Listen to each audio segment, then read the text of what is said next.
Bonjour à tous, comme convenu, je vais vous présenter aujourd'hui ma Yuina 580. Comme je vous ai dit, moi je vais pas vous faire le déballage, la mise en route, parce que je pense qu'il y a déjà assez de vidéos là-dessus. Moi surtout, si je veux vous parler de cette machine, c'est pour tous ceux qui débutent dans le RCTP et leur dire que c'est une très bonne machine pour démarrer. Pourquoi que c'est une très bonne machine pour démarrer? Eh bien, premièrement parce que déjà on la reçoit entièrement montée comme elle est actuellement. On est sur des vérins électriques et non hydrauliques, donc on est plus sur un système plus simple, je pense, pour moi, pour ma part. Moi aussi, je trouve aussi qu'au niveau du temps d'utilisation, qu'elle est vraiment très bien. Après, moi, j'ai fait quelques améliorations sur la mienne, en partie pour moins consommer au niveau de la batterie. Comme le système de fumée qui est fourni avec, moi je l'ai supprimé directement parce que je n'en voyais pas l'utilité.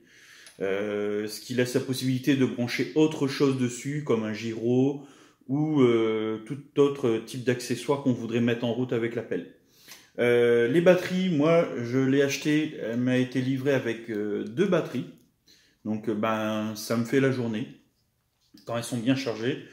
La télécommande qui est livrée avec, elle est toute simple à utiliser, hein, donc il n'y a rien de bien compliqué en termes d'utilisation. Par contre, il faut savoir, elle est avec des piles, donc elle n'est pas sur batterie. Mais si on met de très bonnes piles, puis en général, ça tient assez longtemps. Ensuite, moi, j'ai pas eu vraiment beaucoup de soucis avec elle. Donc c'est pour ça que je dis que c'est vraiment une très bonne machine. Les seuls petits soucis que j'ai eu dès le départ, ça a été les moteurs de chenilles, mais très facile à changer, donc très facile à trouver aussi au niveau des pièces.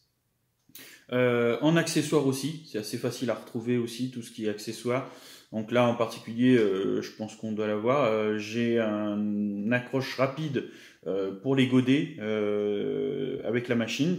Ce qui est pratique, c'est que on n'est plus obligé maintenant de d'éteindre sa machine pour réaccrocher un nouveau godet ou quoi que ce soit. Donc c'est vraiment un gain de temps et beaucoup plus réaliste.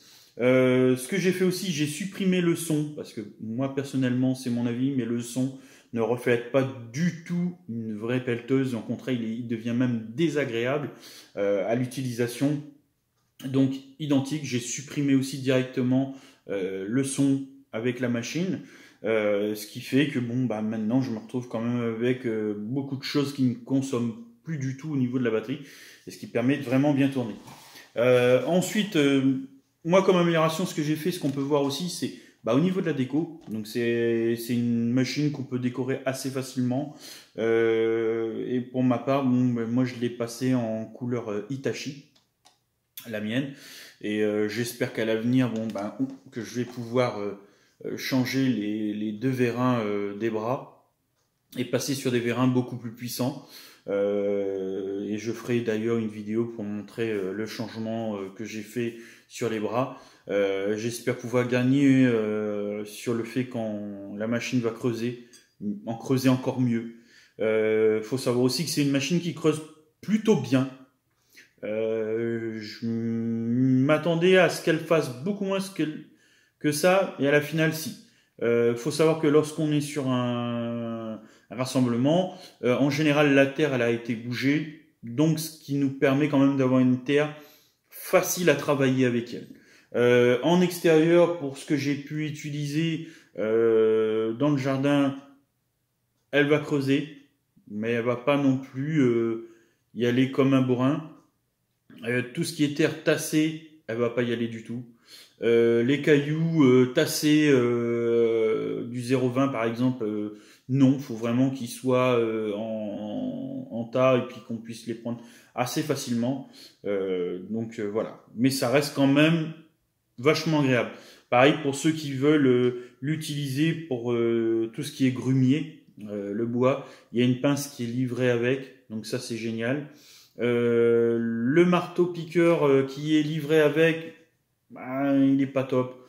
Lorsqu'il se met à vibrer pour casser quelques mottes de terre comme on peut en avoir dans le jardin, ça va, mais à au-delà, non.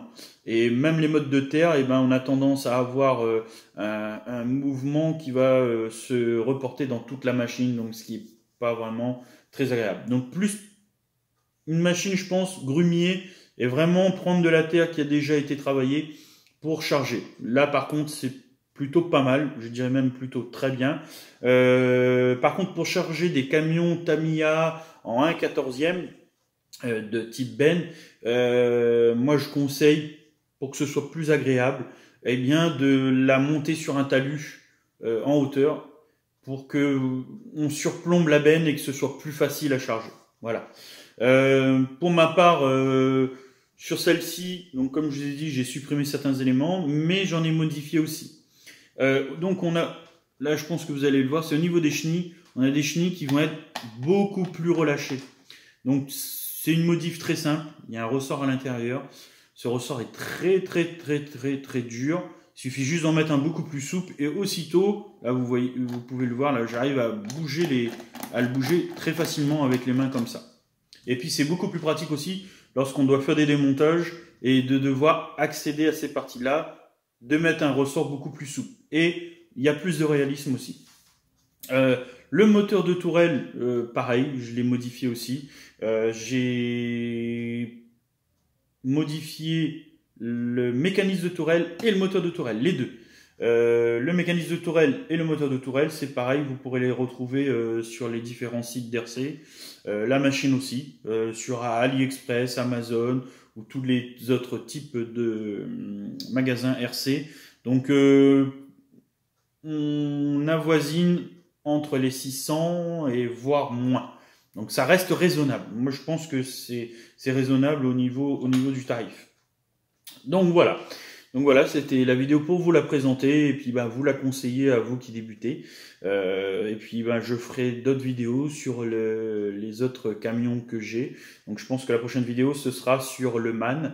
Et puis je vous expliquerai comment j'ai pu l'avoir et lorsqu'on prend son premier camion Tamiya, c'est vrai que on est un peu perdu et après une fois qu'on prend le temps de lire le montage et tout, on se rend compte très rapidement que c'est très facile. Donc voilà. Donc j'espère que cette vidéo vous a plu et que ça pourra vous aider à faire votre choix. Donc moi je vous la reconseille très fortement pour débuter. Après, pour ceux qui ont vraiment beaucoup d'expérience, ils passeront en hydraulique, ce qui pourrait bientôt arriver pour ma part.